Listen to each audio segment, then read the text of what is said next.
इसे हिंदी में बुलडोजर और इंग्लिश में बुलडोजर कहते हैं। ये भारी मिट्टी और पत्थर आगे धकेलता है। देखो प्यारे बच्चों, इसे हिंदी में क्रेन और इंग्लिश में क्रेन कहते हैं। ये भारी सामान को ऊपर उठाने में मदद करती है। अब देखो प्यारे बच्चों, इसे हिंदी में डंपर और इंग्लिश में डंप ट्रक कहते हैं। ये मिट्टी और पत्थर ढोने के काम आता है। देखो प्यारे बच्चों, इसे हिंदी में रोड रोलर और इंग्लिश में रोड रोलर कहते हैं। ये सड़क को समतल और मजबूत बनाता है। अब देखो प्यारे बच्चों, इसे हिंदी में सीमेंट मिक्सर और इंग्लिश में सीमेंट मिक्सर कहते हैं। ये सीमेंट और पानी को अच्छे से मिलाता है। देखो प्यारे बच्चों, इसे हिंदी में बैकहो लोडर और इंग्लिश में बैकहो लोडर कहते हैं।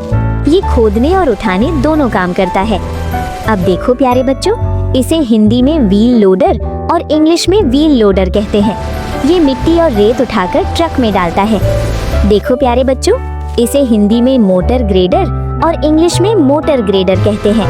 ये सड़क को सीधा और चिकना बनाता है। अब देखो प्यारे बच्चों, इसे हिंदी में पाइल ड्राइवर और इंग्लिश में पाइल ड्राइवर कहते हैं। ये जमीन में मजबूत खंभे गाड़ता है। देखो प्यारे बच्चों, इसे हिंदी में टावर क्रेन और इंग्लिश में टावर क्रेन कहते हैं। ये ऊंची इमारत बनाने में काम आती है। अब देखो प्यारे बच्चों, इसे हिंदी में ट्रेंचर और इंग्लिश में ट्रेंचर कहते हैं। ये जमीन में गहरी नाली बनाता है। देखो प्यारे बच्चों, इसे हिंदी में स्किड स्टीयर और इंग्लिश में स्किड स्टीयर लोडर कहते हैं। ये छोटी जगहों में आसानी से घूम सकता है। अब देखो प्यारे बच्चों, इसे हिंदी में फोर्कलिफ्ट और इंग्लिश में फोर्कलिफ्ट कहते हैं। ये भारी सामान उठाकर इधर उधर रखता है। और आखिर में देखो प्यारे बच्चों, इसे हिंदी में कंक्रीट पंप और इंग्लिश में कंक्रीट पंप कहते हैं। ये ऊंचाई तक सीमेंट पहुंचाता है।